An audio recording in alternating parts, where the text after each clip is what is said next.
هم بينهم شديد تحسبهم جميعا وقلوبهم شتى ذلك بأنهم قوم لا يعقلون كمثل الذين من قبلهم قريبا ذاقوا وبال أمرهم ولهم عذاب أليم كمثل الشيطان إذ قال للإنسان اكفر فلما كفر قال إني بريء منك إني أخاف الله رب العالمين فكان عاقبتهما أنهما في النار خالدين فيها وذلك جزاء الظالمين صدق الله العظيم رب اشرح لي صدري ويسر لي امري واحلل عقدة من لساني يفقهوا قولي اللهم الهمنا رشدنا واعذنا من شرور انفسنا اللهم ارنا الحق حقا وارزقنا اتباعه وارنا الباطل باطلا وارزقنا اجتنابه اللهم وفقنا لما تحب وترضى آمین یا رب العالمین۔ سورہ حشر کی آیات 14 تا 17 کی تلاوت آپ نے سماعت فرمائی ہے،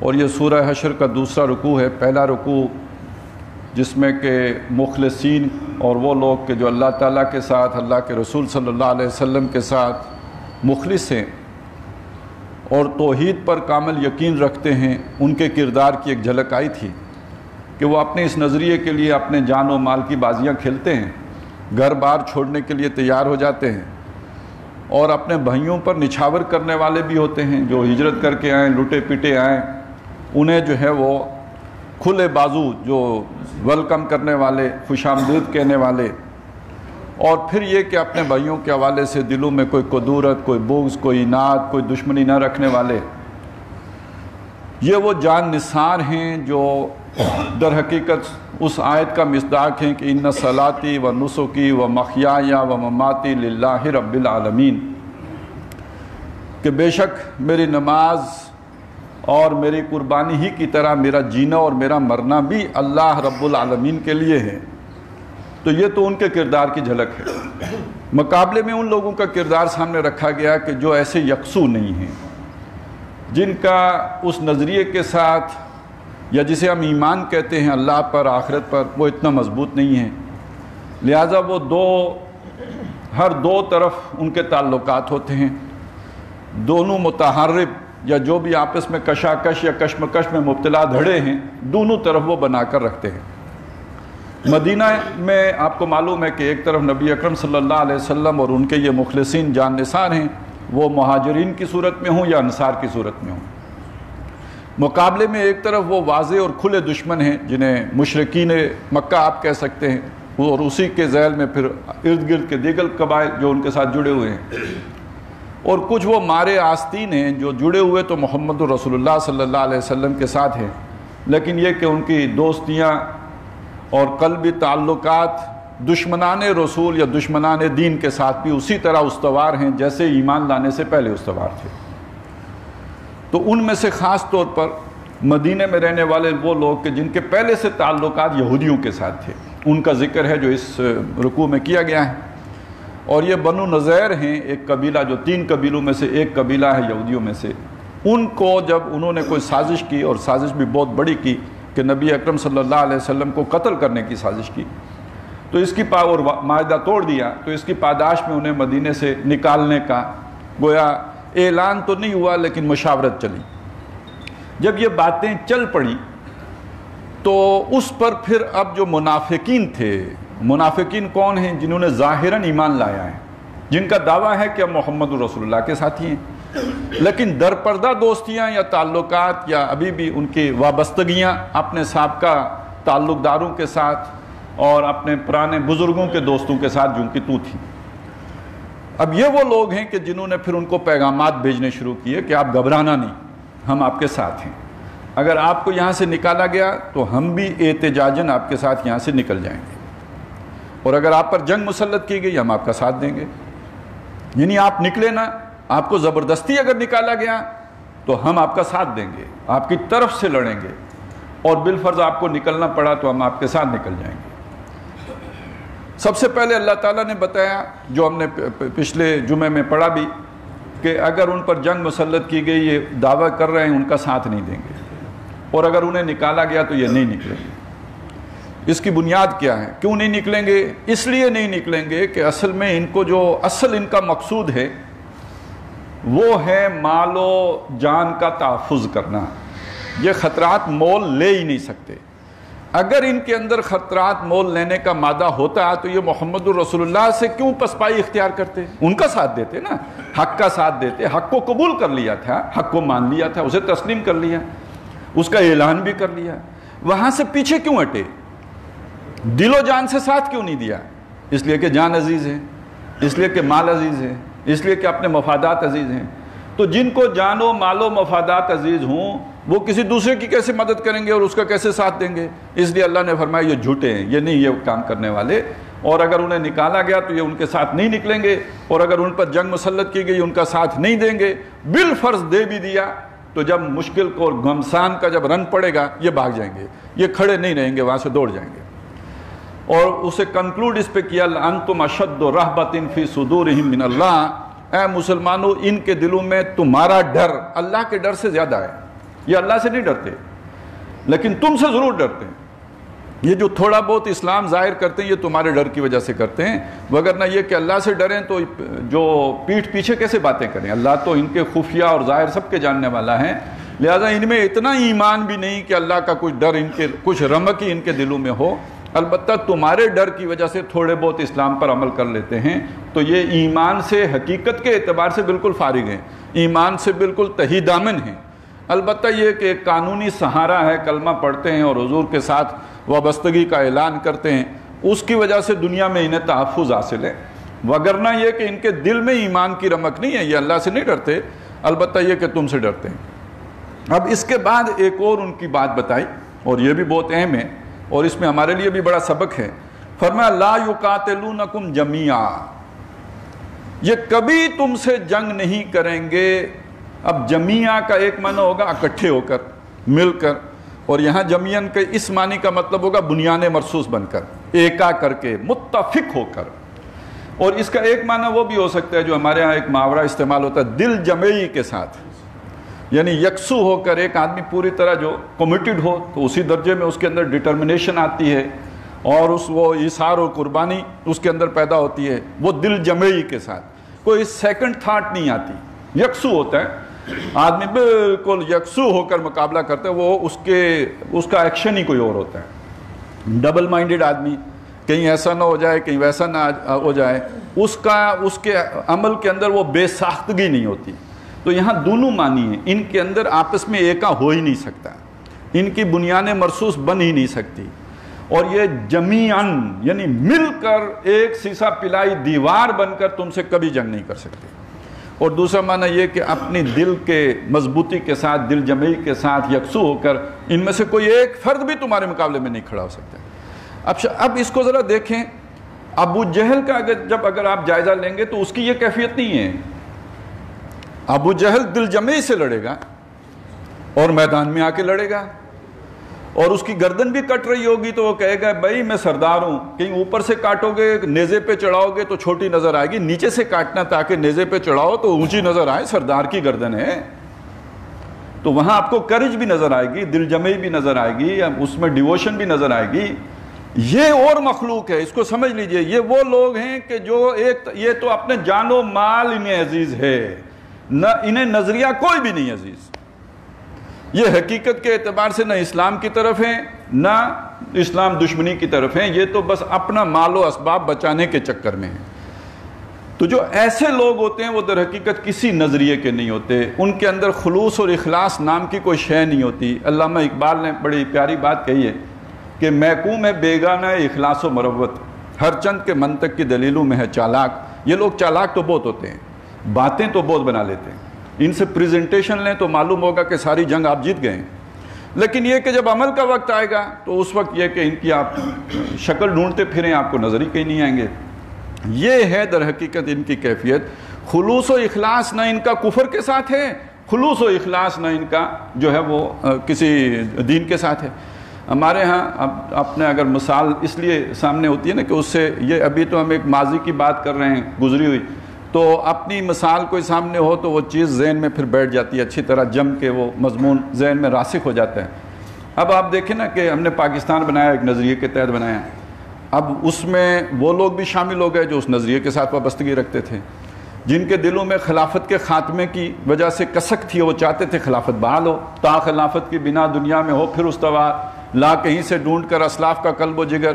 ابھی 1924 میں ختم ہوئی تھی تو 1947 میں نظر آیا کہ اگر ملک مل گیا تو ہم پھر بحال کر لیں گے۔ اقبال نے یہ بھی کہا تھا کہ منہاج نبوت پہ جو قائم و خلافت اس دور سیاست کی یہی ایک دوا ہے، یہ جو گن مچا ہوا ہے اس کا حل اس کے سوا کوئی نہیں ہے۔ تو ایک وہ بھی لوگ تھے جو اس مشن کے لیے، اس نظریے کے لیے ہم دنیا کو اسلام کے اصول حریت و اخوت و مساوات کی جھلک دکھائیں، یہ ہے اسلام، تو اس لیے بھی لوگ تھے۔ اور اسی تحریک کے پاکستان کے اندر وہ لوگ بھی تھے کہ جو اپنی جاگیروں کے تحفظ کے لیے تھے، اس لیے کہ اگر ہندوستان متحدہ آزاد ہوتا ہے تو کانگریس نے تو پہلے ہی سے اعلان کر رکھا تھا کہ ہم جاگیرداری نظام ختم کر دیں گے۔ تو اگر آپ نے جاگیریں بچانی ہیں تو پھر یہ کہ اس کے علاوہ چارہ نہیں ہے کہ آزاد ملک ہو جہاں پر آپ کی جاگیروں کا تحفظ ہو۔ تو بظاہر دونوں لوگ ایک جیسی جد و جہد کر رہے ہوں گے، ہندوؤں کو جواب دے رہے ہیں، انگریزوں سے مقابلہ کر رہے ہیں، لیکن یہ کہ ایک وہ ہے جو کسی مشن کے لیے ہے، دوسرا وہ ہے جو اپنی جاگیر کے تحفظ کے لیے۔ ظاہری ایکشن سے نہیں پتہ چلے گا، جب مشکل آئے گی تب پتہ چلے گا۔ اب وہی جب مشکل دور آیا 50s میں تو آئین بننا تھا اور سارا کچھ ہونا تھا، تو اقتدار ان لوگوں کے ہاتھوں میں چلا گیا جو مفادات کے لیے آئے تھے، اور اس وقت ڈی ٹریک ہوا ملک، تو پھر ابھی تک پٹری پہ نہیں چڑھا۔ تو یہ ہوتا ہے اصل میں۔ اور ایک چیز اور بھی دیکھیں گے، وہ یہ کہ آپ اپنے معاشرے میں دیکھیں مختلف لوگ کام کر رہے ہوتے ہیں، کہیں جماعت اسلامی کے لوگ کام کرتے ہیں، کہیں تبلیغی جماعت کے کام کرتے ہیں، کچھ لوگ جماعت کے ساتھ بڑے کمیٹڈ ہوتے ہیں، کچھ تبلیغی جماعت کے ساتھ کمیٹڈ ہوتے ہیں، کچھ لوگ ہوتے ہیں ایک طرف بھی نہیں ہوتے۔ اب بالفرض کوئی تبلیغی جماعت کا آدمی ایسے آدمی کے پاس جائے گا جس نے دل مارا، وہ نہیں چاہتا وہ اس کے ساتھ وقت لگائے، دین کو ٹائم دے، تو وہ بہانے کے طور پر یہ میں تو جماعت اسلامی کا، یا دلائل بھی ایسے دینے شروع کر دے گا جیسے کہ وہ تو تحریکی زندگی والا آدمی ہے اور امر بالمعروف ہی نہیں، نہی عن المنکر بھی کرتا ہے، حالانکہ کبھی کچھ نہیں کیا ہوتا، لیکن یہ کہ وہ تبلیغ والوں کو چپ کرانے کے لیے سارے یہ والے دلائل ان کے سامنے گھڑ کے پیش کر دے گا۔ اسی طرح برعکس بھی ہوتا ہے، ایک آدمی جو ہے وہ اس کو اگر کوئی جماعت والا وہ پیش کرے اپنی دعوت، تو وہ کہے وہ تبلیغ والی دعوت لے کے سامنے آ جائے گا، حالانکہ وہ جماعت کے ساتھ بھی نہیں چلتا، تبلیغ کے ساتھ بھی نہیں چلتا۔ تو کچھ لوگ ہڈ حرام جو ایک طرف بھی چلنے کے لیے نہیں تیار ہوتے، لیکن یہ کہ جب آپ ان کے سامنے جائیں تو وہ دوسری طرف کے دلائل لے کے کھڑے ہو جاتے ہیں۔ ایسے ہی یہ درمیانے لوگ ہیں، نہ کفر کے ساتھ ہیں نہ اسلام کے ساتھ ہیں۔ جب مسلمانوں کو کوئی چیلنج پیش آئے تو یہ اس وقت دوستیاں جا کے لگا لیتے ہیں یہودیوں کے ساتھ، اور اگر یہودیوں پہ بھی مشکل پڑے گی تو یہ ان کے ساتھ بھی نہیں کھڑے ہوں گے، اس وقت بھی لا تعلق ہو کے بیٹھ جائیں گے۔ یہ ہے ان کی اصل حقیقت۔ تو لا یقاتلونکم جمیعا، تو جن کا اصل معاملہ یہ ہو تو وہ لڑیں گے کب؟ وہ مال و جان کی قربانی کب دیں گے؟ اور خاص طور پہ اس دور کی جنگ، اب اگر جمیعاً آپ نے لڑنا ہے تو میدان میں آ کے لڑنا ہوگا، نہ ٹینک ہے، نہ بختر بند گاڑی ہے، نہ مورچہ ہے، آپ میدان میں کھڑے ہو، ٹھیک ہے، سامنے والے سے تو مقابلہ کر رہے ہو، پیچھے سے کوئی آ کے تیر لگ گیا، نیزہ لگ گیا، یا کسی نے پیچھے سے گردن ہی مار دی، کہاں کا آپ اپنا دفاع کریں گے؟ لہٰذا وہ تو جان ہتھیلی پہ لے کے نکلنا پڑے گا، یہ کبھی آپ سے اس طرح جنگ نہیں کر سکتے، اس لیے کہ انہیں تو جان بچانی ہے، لگانی ہے نہیں۔ لا یقاتلونکم جمیعا الا فی قری محصنۃ، ہاں اگر کریں گے بھی تو صرف ایک صورت میں کریں گے کہ کسی ایسی بستی میں محصور ہو کر کریں کہ جس بستی کے گرد فصیل ہو، یعنی فوج کی یلغار کا امکان نہ ہو، کوئی پتھر مارنے ہیں یا کوئی تیر چلانے ہیں پیچھے سے چھپ کر، سامنے آ کر دو بدو آمنے سامنے لڑنے کے لیے یہ کبھی تیار نہیں ہوں گے۔ بستیوں میں محصور ہو کر تو لڑ سکتے ہیں، آمنے سامنے آ کے دل جمعی سے بالکل نہیں لڑیں گے۔ او من ورائے جدر، یا دیواروں کے پیچھے سے، یہ ورائے جدر خاص طور پہ اشارہ ہے یہاں پہ کہ جب بھی گلی میں اگر مردوں کی لڑائی ہو رہی ہو تو پھر پیچھے سے یا اوپر چھت سے عورتوں کی طرف سے پتھراؤ ہوتا ہے، تو وہ تو میدان میں آ کے نہیں لڑتی، وہ تو پتھراؤ ہی کر سکتی ہیں، تو یہ بھی کہیں کسی دیوار کی اوٹ سے کوئی پتھر پھینک دیں یا کوئی اس طرح کا کام کر دیں تو کر دیں، سامنے آ کے نہیں لڑیں گے۔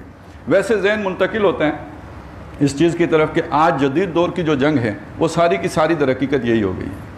مضبوط جو ہے وہ آپ کے جو بنکرز ہیں ان میں بیٹھے ہیں، یعنی پہلے اپنے سپاہی کو یہ احساس دلانا کہ تمہیں ہوگا کچھ نہیں، بالفرض تم زخمی ہو گئے یا تمہیں کوئی ایسی چوٹ آ گئی جس سے موت واقع ہو، یہ ایکسیڈنٹل ہوگا، باقی یہ کہ ہم نے تو پورا اہتمام تمہارے تحفظ کا کر رکھا ہے۔ تو اب جو جنگ ہے حقیقت میں یہ اس طرح کی جنگ ہے ہی نہیں جس میں بندہ ہتھیلی پہ جان لے کے نکلتا ہے۔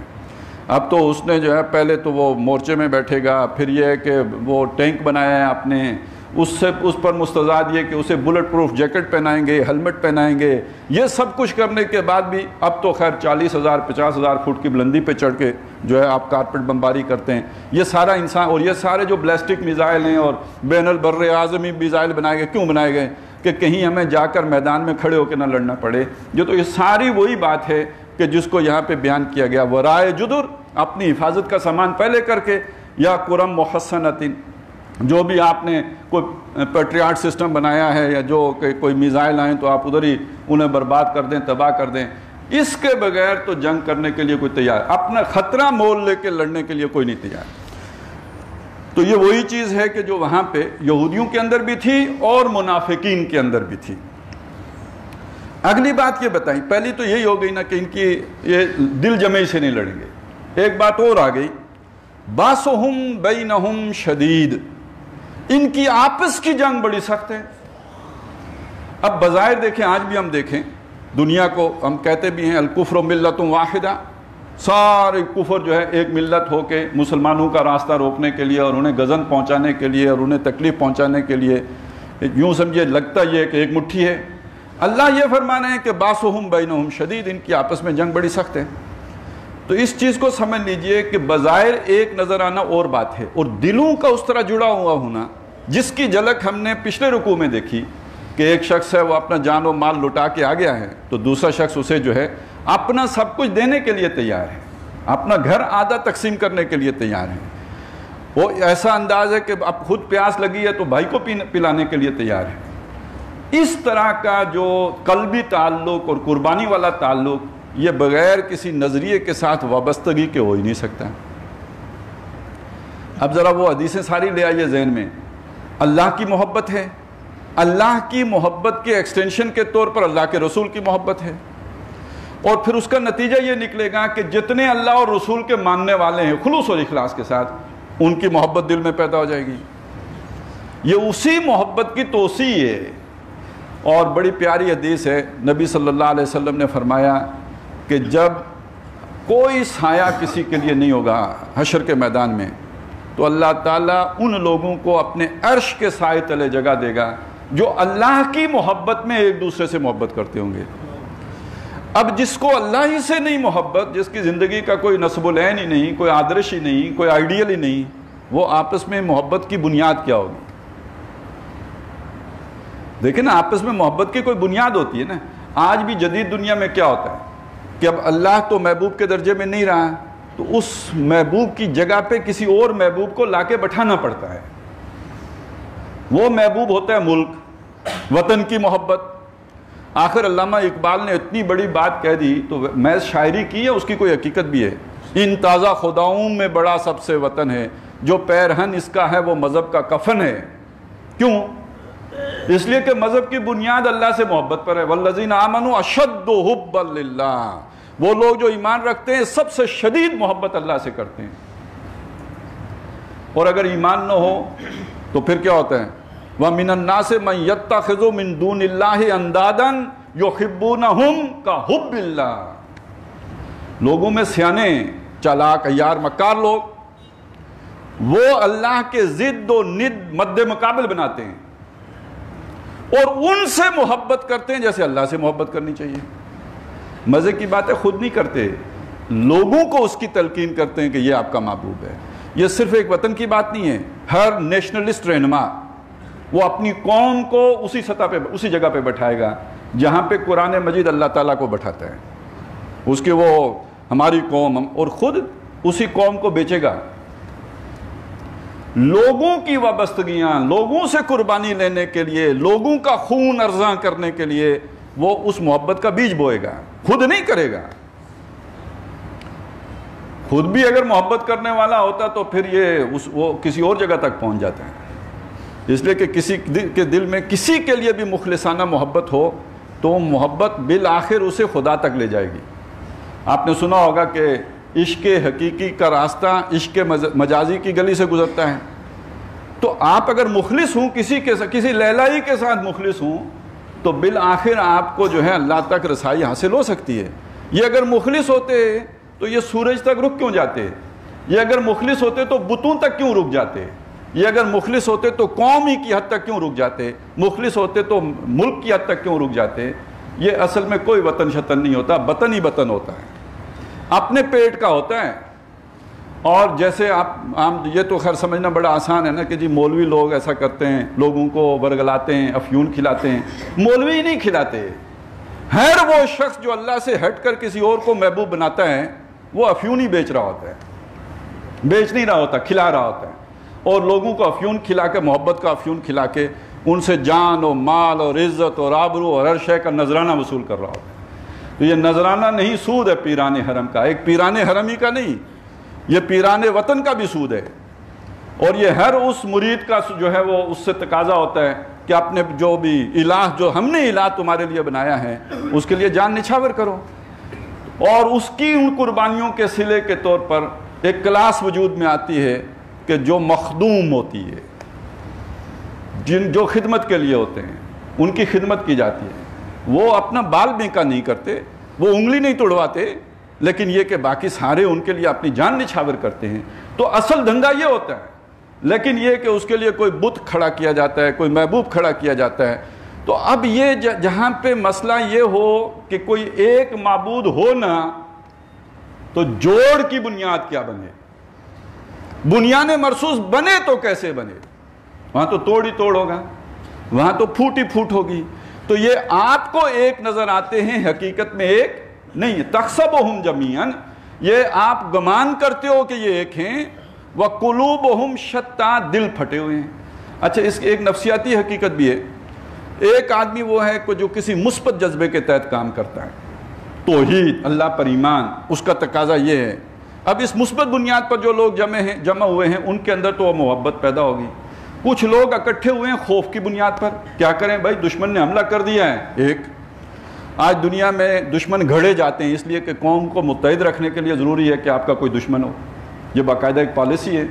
اب امریکہ جیسا ملک، اتنا طاقتور ملک، وہ بھی اپنی قوم کو طالبان جیسے لوگوں سے ڈرا کے رکھتا ہے۔ کہاں طالبان، کہاں امریکہ، کہاں یہ بیچارے جو ہے وہ بندوقوں سے لڑنے والے، کہاں وہ اتنا جو ہے ہائی ٹیک ملک۔ ابھی اس کو ان سے کیا خطرہ ہے؟ کوئی خطرہ نہیں ہے۔ لیکن یہ کہ یہ خطرہ دلانا اپنی قوم کو بہت ضروری ہے کہ قوم کو متحد رکھنے کی کوئی بنیاد نہیں ہے، کوئی احساس نہیں ہے، تو کسی کا خوف دلا کر اسے متحد رکھو۔ تو اسی طرح ہندوستان کو ہماری ضرورت ہے، ہمیں بھی ہندوستان کی ضرورت ہے، اس لیے کہ ہمارا بھی کوئی مثبت احساس تو رہی نہیں۔ ہم نے تو قرآن کی بنیاد پر ملک بنایا تھا، اس کو تو ہم نے پیٹھ دکھائی۔ ہم نے اسلام کے نام پر بنایا تھا، اس سے ہم نے بے وفائی کی۔ تو مثبت بنیاد ہمارے پاس کوئی ہے نہیں، رہس ہے کہ ایک ہی رہتی ہے کہ بھائی ہمارا بہت بڑا دشمن ہے، کھا جائے گا، مار جائے گا، یہ کر، اور ہوگا بھی، ایسا ہے بھی۔ لیکن یہ کہ بہرحال ایک منفی بنیاد پہ جب آپ جمع ہوتے ہیں تو اس کے ساتھ پھر آپ کے دل تو نہیں جڑ جاتے ہیں۔ ایک خوف ہے جس نے آپ کو جوڑ دیا، اس سے دل نہیں جڑ سکتے۔ دل ہمیشہ کوئی مثبت جذبہ جوڑتا ہے، کوئی اچھا خیال جوڑتا ہے، کوئی اونچا آدرش، کوئی بلندتر نصب العین، وہ لوگوں کو متحد کرتا ہے اور ایک مٹھی بناتا ہے۔ تو جن کا کل مقصد مال و دولت دنیا کا حصول ہو تو اس پہ تو لڑائی ہوتی ہے، آپ نے زیادہ لے لیا، میرا کم ہے، یہ سندھ کا پانی پنجابی پی جائیں گے تو ہم تو پیاسے رہ جائیں گے، لہذا کالا باغ ڈیم نہیں بن سکتا۔ تو یہ تو توڑ پیدا کرنے والی چیزیں، ان سے جوڑ نہیں پیدا ہو سکتا۔ ہاں، ہندوستان کے مقابلے میں ہم سب ایک ہیں، لیکن جب ہم اکیلے ہوئے تو پھر ہم آپس میں دشمن ہیں۔ تو یہ ہے تحسبہم جمیعا وقلوبہم شتیٰ، یہ ہر ملک کے ساتھ ہوتا ہے اور ہر اجتماعیت کے ساتھ ہوتا ہے اور ہر گروہ کے ساتھ ہوتا ہے۔ اور اس میں دیکھنے کی چیز یہ ہے کہ وہ بنیان مرصوص جو محمد الرسول اللہ نے بنائی ہے صلی اللہ علیہ وسلم، وہ صرف محبت کے جذبے کے تحت بن سکتی ہے۔ قرآن مجید میں اللہ تعالیٰ نے اس چیز کی طرف اشارہ کیا ہے، اے نبی آپ زمین کے سارے وسائل خرچ کر دیتے، زمین کے برابر سونا صرف کر دیتے، ہوتا ہے نا انسینٹیو دینا، اچھی تنخواہ، آپ کو جناب بڑے اچھے وسائل ملیں گے، آپ کے زمین جتنا سونا لگا دیتے، آپ ان کے دلوں میں وہ محبت نہیں پیدا کر سکتے تھے جو اللہ نے ان کے دلوں میں پیدا کر دی، تالیف قلب جو کر دی، جو دل جوڑ دیے۔ یہ دل جوڑتے ہیں اصل میں اللہ کی محبت کے نتیجے میں۔ تو اور اللہ کی محبت کا ذریعہ اللہ کی کتاب، اللہ سے جڑنے کا ذریعہ اللہ کی کتاب۔ تو آج بھی اگر وہ پیدا کرنا چاہتے ہیں اتحاد و اتفاق اور بنیان مرصوص اور ایک مٹھی اور دل جمعی سے وہ جو کیفیت ہے، وہ بغیر قرآن کے اور کسی ذریعے سے نہیں پیدا ہو سکتی۔ تو لا یقاتلونکم جمیعا الا فی قری محصنۃ او من وراء جدر باسہم بینہم شدید تحسبہم جمیعا وقلوبہم شتیٰ، تم سمجھتے ہو یہ اکٹھے ہیں جبکہ دل ان کے پھٹے ہیں۔ ذالک بانہم قوم لا یعقلون، اور یہ اس لیے کہ یہ وہ قوم ہے لا یعقلون جو عقل نہیں رکھتی۔ اچھا، یہ ابھی بات یہ آئی تھی کہ یہ بڑے چالاک لوگ ہیں، ابھی بات آ گئی کہ عقل نہیں رکھتے، تو اس کا مطلب کیا ہے؟ دیکھیے، چالاکی ایک بالکل علیحدہ بات ہے، سمجھداری ایک دوسری شے کا نام ہے۔ ایک آدمی بڑا چالاک ہوگا، بڑا مکار ہوگا، بڑے جو جسے چرب زبان ہوگا، جسے ہم کہتے ہیں بڑا ورلڈلی وائز ہوگا اور شارپ ہوگا، لیکن یہ ضروری تو نہیں کہ اس کے اندر سمجھداری بھی ہو، معاملہ فہمی بھی ہو، دور اندیشی بھی ہو، وہ چیزوں کو صحیح تناظر میں دیکھنے کی صلاحیت بھی رکھتا ہو۔ ایک چیز ہے، ٹھیک ہے، وہ اپنی جگہ پہ ہے، لیکن اس کا کل کیا نتیجہ نکلنا ہے؟ آج کا نتیجہ تو آپ نے صحیح نکال لیا، آپ نے پالیسی بھی صحیح بنا لی، کل کیا ہونا ہے یہ آپ کو نہیں معلوم۔ کئی 90s میں ہم نے معاہدے کیے تھے بجلی بنانے والی کمپنیوں کے ساتھ، اس وقت تو ہم نے کمیشن بھی کھا لیا، بڑا فائدہ ہو گیا، ہم نے اپنے تئیں ان کو الو بھی بنا لیا، لیکن یہ کہ آج پتہ لگتا ہے کہ وہ ہم تو بجلی سے محروم ہوتے جا رہے ہیں اور ہماری شہرک پہ آ کے بیگانے بیٹھ گئے ہیں۔ تو یہ کسی کا ویژن ہوگا تو جو اتنا آگے دیکھے گا نا۔ تو یہ وقتی عیاری، چالاکی، مکاری، ہوشیاری، یہ وقتی چیزیں ہوتی ہیں، اس کو عقل مندی نہیں کہتے۔ عقل مندی تو اس ویژن کو کہتے ہیں جو چیزوں کو صحیح طرح سے ترتیب میں ان کو رکھ کر کوئی نتیجہ نکال سکے، جو حکمت ہوتی ہے، جو دانائی ہوتی ہے، جو وزڈم ہوتی ہے، اصل میں تو عقل مندی اس کو کہتے ہیں۔ اس طرح ہر وہ شخص جو دنیا دار ہے، جس نے اپنی ساری محنت دنیا میں لگا کے رکھی ہوئی ہے، اس کو آپ عقل مند نہیں کہہ سکتے، اس لیے کہ وہ آپ اگلے مستقبل کو تو دیکھ ہی نہیں رہا۔ اس کی ساری پلاننگ ایک شارٹر جو فیوچر ہے اس کے لیے ہے، جو وہ مستقبل جو اصلی ہے اور دائمی ہے اور ہمیشگی کا ہے، جو نہ ختم ہونے والا ہے، اس کو اس نے اپنی پلاننگ میں کہیں رکھا ہوا ہی نہیں۔ تو یہ تو بڑی نادانی کا سودا ہے، بڑی کمزوری کی بات ہو گئی، بڑی ناسمجھی کی بات ہو گئی۔ اس کو قرآن نے کہا، یہ جن کو آپ سیانے سمجھ رہے ہو، جن کو آپ کہہ رہے ہو ماہرین ہیں بڑے بڑے، یہ یعلمون ظاہرا من الحیات الدنیا، یہ دنیا کے بھی بس ظاہر کو جانتے ہیں، یعنی دنیا کی بھی انسائٹ انہیں حاصل نہیں ہے۔ ایک تو یہ نا کہ دنیا سے آگے آخرت کو بھی دیکھنا ہے، ایک یہ کہ دنیا ہی کو کوئی ڈیپتھ میں، کوئی گہرائی میں، کوئی اس کی انسائٹ ہونا نہ، یہ دنیا کو بھی بس اس کو اوپر سے ظاہر سے سیدھے اسی سے دیکھتے ہیں، یہ اس کی بھی گہرائی میں اتر کے نہیں دیکھ سکتے۔ آج جو ہم مٹھائی کھا رہے ہیں، کل یہ کیا نتائج نکالے گی یہ نہیں دیکھتے۔ آج جو قرض کی میں پی رہے ہیں، کل اس کا کیا انجام ہوگا۔ آج کا نشہ، آج کا مزہ، بس ٹھیک ہے نا، کل کس نے دیکھا؟ بابر باعش کوش کے عالم دوبارہ نیست۔ یہ نامعقولیت، یہ ناسمجھی، آج جو وقتی فائدہ اور آرام اور سکون اور ٹھنڈی چھاؤں کے لیے یہ جو سودا کر رہے ہیں، وہ کل کے اعتبار سے کتنا کمزور ہے، کتنا گھٹیا ہے، اور انجام کار کے اعتبار، دنیا کا انجام بھی برا، آخرت کا انجام بھی برا، اتنی سمجھ نہیں ہے۔ اس معنی میں لا یعقلون ہے، وگرنہ یہ کہ اگر آپ عام طور پہ دیکھیں تو بڑے معقول لوگ ہیں، بڑے سمجھدار لوگ ہیں، بڑی باتیں کرنے والے لوگ ہیں۔ خود قرآن نے کہا ہے کہ جب وہ بولتے ہیں ان یقولوا تسمعوا لقولہم، جب وہ بات کرتے ہیں تو آپ ان کی باتیں سنتے ہیں، کان دھرتے ہیں۔ اس لیے باتیں ہی ایسے منمونی کرتے ہیں، ایسی جو ہے لچھے دار کرتے ہیں، ایسی گنڈے دار اور ایسی دل لبھا لینے والی باتیں کرتے ہیں، آدمی نہ بھی سننا چاہے، اور کہیں جسے کہتے ہیں بیزار بھی بیٹھا ہو تو کان لگانے پہ مجبور ہو جاتا ہے، ایسے لب و لہجے میں ایسی خوبصورت باتیں۔ تو وہیں یقولوا بولیں تسمعوا لقولہم، آپ ان کی بات سننے کے لیے اپنے آپ کے آمادگی پائیں، کان لگا کے ان کی بات کو سنیں۔ تو اس لیے کہ باتیں بڑی خوبصورت ہیں، لیکن یہ خوبصورت باتیں بس ظاہری ہیں۔ یعلمون ظاہرا من الحیات الدنیا، یہ اوپر کی باتیں ہوتی ہیں، ان میں کوئی گہرائی نہیں ہوتی، اس میں کوئی سوجھ بوجھ نہیں ہوتی، اس میں کوئی معقولیت نہیں ہوتی، اس میں کل کے جو دور دیکھ کر جو آدمی اپنی وہ حکمت بناتا ہے اس سے یہ محروم ہے۔ کمثل الذین من قبلہم، ان کی مثال انہی جیسی ہے جو ان سے پہلے تھے۔ اب یہ ترتیب اگر زمانی ذہن میں رکھیں، یہ بنو نذیر ہیں. ان سے پہلے بنو قینقاع کو غزوہ بدر کے بعد نکالا گیا, انہوں نے بھی ایسی شرارت کی تھی اور ان کو مدینے سے نکال دیا گیا. تو اب ان کی باری آ گئی ہے. آج کل یہ باریاں مسلمانوں کی لگی ہوئی ہیں. عراق کی باری لگی تھی تو پھر افغانستان کی لگ گئی, افغانستان کے بعد عراق کی پھر لگ گئی, پھر لیبیا کی لگی, پھر شام کی لگی. ہماری بھی بس تیار تھی, اللہ نے ایک دفعہ پھر بچا لیا ہے. کئی دفعہ لگی ہیں لیکن یہ تو پچھلی دفعہ تو یوں سمجھیے کہ بس کان کے پاس سے گزر گیا ہے. تو باریاں تو سب کی لگی ہوئی ہیں. وہ وہاں پہ مدینے میں یہودیوں کی لگی ہوئی تھی. بنو قینقاع گئے تو بنو نذیر جانے والے ہیں. آج مسلمانوں کی لگی ہوئی ہیں. اور میں نے پچھلی دفعہ بھی بتایا تھا یہ تاریخ تو کسی اور کی ہے, سبق کسی اور کے لیے. تاریخ یہودیوں کی ہے, سبق مسلمانوں کے لیے. اگر وہ یہودیوں کو 1400 سال بیت گئے تھے موسیٰ علیہ السلام کے بعد, بلکہ 2000 سال بیت گئے تھے, اور ان کے اندر یہ خرابیاں آ گئی تھیں, اے مسلمانوں یہ خرابیاں تم میں بھی آ جائیں گی. لَيَأْتِيَنَّ عَلَىٰ أُمَّتِي مَا أَتَىٰ عَلَىٰ بَنِي إِسْرَائِيلَ حَزْوَ النَّعْلِ بِالنَّعْلِ, میری امت پر بھی وہ لازماً آ کے رہے گا جو بنی اسرائیل پر آیا. جیسے دو جوتیاں ایک دوسرے سے مشابہت رکھتی ہیں, ایسے ان دونوں کی تاریخ مشابہ ہوگی. اور یہ بھی الفاظ ہیں کہ اگر ان میں سے کوئی گو کے بل میں گھسا ہوگا تو تم میں سے بھی کوئی ضرور ان کی پیروی میں گو کے بل میں گھسے گا. اور بڑے سخت الفاظ ہیں کہ ان میں سے اگر کسی بدبخت نے اپنی ماں سے بدکاری کی ہوگی تو تم میں بھی کوئی ایسا شقی پیدا ہوگا جو یہ حرکتیں کبھی کرے گا. اس طرح حضور نے کہا ایک جیسی تاریخ ہوگی. اور پھر حضور نے بتا دیا مجھے ڈر ہے, یوشک ان یاتی علی الناس زمان, اندیشہ ہے لوگوں پر ایک ایسا زمانہ آ جائے گا, یعنی مسلمانوں پر, لا یبقى من الاسلام الا اسمہ, اسلام میں اس کے نام کے سوا کچھ نہیں بچے گا. ولا یبقى من القرآن الا رسمہ, قرآن میں اس کے الفاظ کے سوا کچھ نہیں بچے گا. قرآن زندہ ہو تو ہم پھٹے ہوئے ہوں. تحسبهم جميعا وقلوبهم شتى, کی آج کفر اتنا نہیں پھٹا ہوا جتنے مسلمان پھٹے ہوئے ہیں. تو قرآن میں اس کے الفاظ اور حروف کے سوا کچھ نہیں بچے گا. اس کے معنی, اس کی حقیقت نظروں سے اوجھل ہو چکی ہوگی. اس سے آگے اور بھی سخت الفاظ ہیں. مساجدہم عامرۃ, مسجدوں کی عمارتیں بڑی شاندار ہوں گی, اور یہ بھی معنی ہو سکتے ہیں کہ آباد ہوں گی بھری ہوئی لوگوں سے. لیکن وَهِيَ خَرَابٌ مِّنَ الْهُدَىٰ, ہدایت سے بالکل خالی ہوں گی.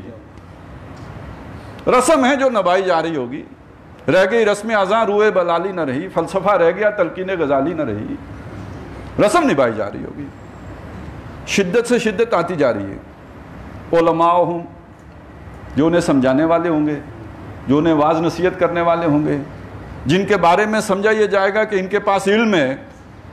شر من تحت ادیم السماء, آسمان کے نیچے جتنی مخلوق ہوگی, کیا یہودی کیا حیوانات, ان تمام میں سب سے زیادہ شریر مخلوق ہوں گے. من عندہم تخرج الفتنۃ وفیہم تعود, ان کے اندر سے فتنہ نکلے گا, سب لوگوں کو متاثر کر کے واپس انہی میں چلا جائے گا. اس کو ذہن میں رکھتے ہوئے پڑھیے. تحسبہم جمیعا وقلوبہم شتیٰ, یہ کسی اور کی کہانی نہیں, میری اور آپ کی کہانی ہے. یہ یہودیوں کو سامنے رکھ کر ہمیں سنائی جا رہی ہے. جیسے سیانہ باپ جو ہوتا ہے وہ بیٹی کو جب نصیحت کر رہا ہوتا ہے تو اصل میں تو بہو کو کر رہا ہوتا ہے. پرائی بیٹی ہے, کیا پتہ آگے سے کیا کہہ دے, تو اپنی بیٹی کو سامنے رکھ کر بات کی جاتی ہے. تو اسی طرح سمجھ لیں کہ یہاں پہ قرآن مجید ابد الآباد کے لیے رہنمائی ہے. اب یہودیوں کے ایک چھوٹے سے قبیلہ, وہ قابل مذکور ہی نہیں تھا, ذکر ہی نہ ہوتا, اس کا کیا فرق پڑتا. اتنی اہمیت دے کے اس کا ذکر کیوں کیا؟ مسلمانوں کی رہنمائی کے لیے, مسلمانوں کی ہدایت کے لیے, ان کو سمجھانے کے لیے. تو یہ سمجھ ہمیں پیدا کرنے کی کوشش سمجھنا چاہیے کہ کیا کہا جا رہا ہے. تو کمثل الذین من قبلہم قریبا, ان کی مثال اسی طرح کی ہے جیسے پہلے قریب ہی ایک مثال گزری ہے ایک گروہ کی. ذاقو, انہوں نے ذائقہ چکھ لیا, انہوں نے دین سے بے وفائی کی نا, ذائقہ چکھ لیا. انہوں نے محمد الرسول اللہ سے بدعہدی کی, مزہ چکھ لیا. وبال امرہم, اور ان کی حرکت کا وبال ان پر پڑ چکا, انہوں نے اپنے کیے کا مزہ چکھ لیا. وَلَهُمْ عَذَابٌ علیم, اور ان کے لیے دردناک عذاب ہے. اب یہاں یہ بات کہنے کا مطلب کیا ہے؟ اب وہ نمبر ان کا لگ گیا ہے, ان کو بھی نکلنا ہوگا, انہیں بھی جو ہے وہ تکلیف اٹھانی ہوگی. اور دردناک عذاب کا جو ذکر کیا یہ تو آخرت کا ہے, دنیا میں یہ سزا مل گئی, آخرت میں ان کے لیے دردناک عذاب بھی ہوگا. یعنی یہ دنیا اور آخرت دونوں کی رسوائی کا ذکر ہو گیا. اگلی بات فرمائی وَكَمَثَلِ الشَّيْطَانِ, ان کی مثال شیطان جیسی ہے۔ اب دیکھیے شیطان کا بھی مرتبہ کوئی تھوڑا تو نہیں تھا نا، ترقی کرتا کرتا کرتا کرتا فرشتوں کی صف میں شامل ہو گیا، اور بعض لوگ تو کہتے ہیں کہ فرشتوں کا بھی سردار بن گیا، ائمۃ الملائکہ ہو گیا، فرشتے بھی اس سے دعائیں کرواتے تھے، ہمارے لیے دعا کرو برکت کی خیر کی۔ تو اب وہاں سے ایک نافرمانی نے اسے راندہ درگاہ کر دیا۔ یہود کو بھی اللہ نے بڑی فضیلت دی، انی فضلتکم علی العالمین، اور اب اللہ نے ہمیں بڑی فضیلت دی، کنتم خیر امۃ اخرجت للناس۔ معلوم ہوا یہاں پر کوئی بھی معاملہ ہے تو اصول پر ہے، اصول کے ساتھ جڑے رہو گے، وابستگی رکھو گے، مقام برقرار رہے گا، اس اصول سے انحراف کرو گے پاتال میں گرا دیے جاؤ گے۔ تو کمثل شیطان، یہ بھی بڑے اونچے تھے لیکن ان کی مثال بھی شیطان کی طرح ہے۔ دوسری بات اور بھی فرمائی، شیطان کی ایک عادت اور بھی ہوتی ہے۔ کسی زمانے میں ہمارے ٹیلی ویژن پہ جب ایک ہی ہوتا تھا پی ٹی وی، ایک ڈرامہ چلا تھا، فلاپ ہو گیا تھا، اس لیے کہ اس کی سمجھ کسی کو نہیں آئی تھی، وہ اس کا تھیم بڑا اونچا تھا وہ، لیکن عام آدمی اسے سمجھ نہیں سکے۔ مسٹر شیطان، وہ ایک بندہ کسی کو کہتا ہے یار ہیروئن بیچو بڑے پیسے ملیں گے، وہ اس کو سارے راستے بتاتا، سارا اس کو فیسیلیٹیٹ کرتا، اور جب وہ پہلی کھیپ یا دوسری لے کے آ رہا ہوتا اسے پکڑوا بھی دیتا۔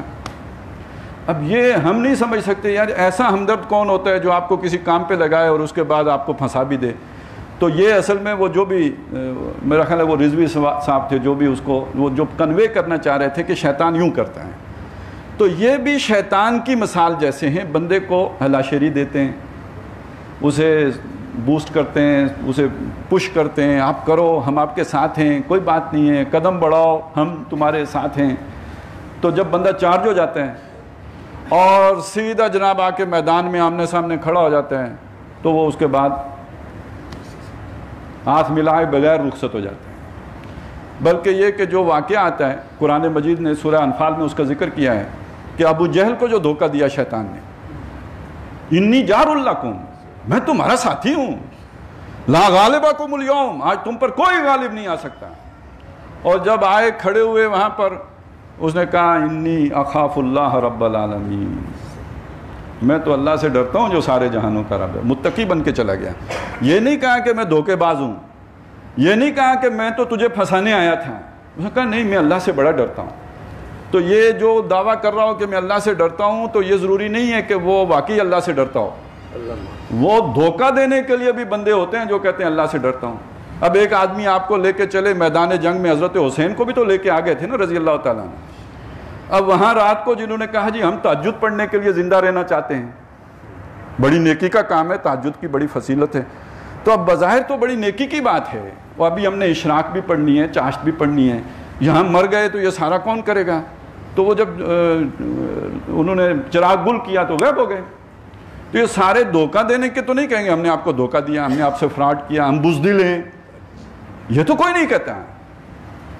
آدمی پھر یہی اس سے بڑی نیکی کا کام بتاتا ہے، ہم وہ کرنے کے لیے واپس جا رہے ہیں، ہم فتنے سے بچنے کے لیے جا رہے ہیں۔ ایک شخص نے غزوہ تبوک پہ جانے سے حضور سے عذر طلب کیا، اذلی ولا تفتنی، اللہ کے نبی مجھے اجازت دے دیجئے، مجھے فتنے میں نہ ڈالیے۔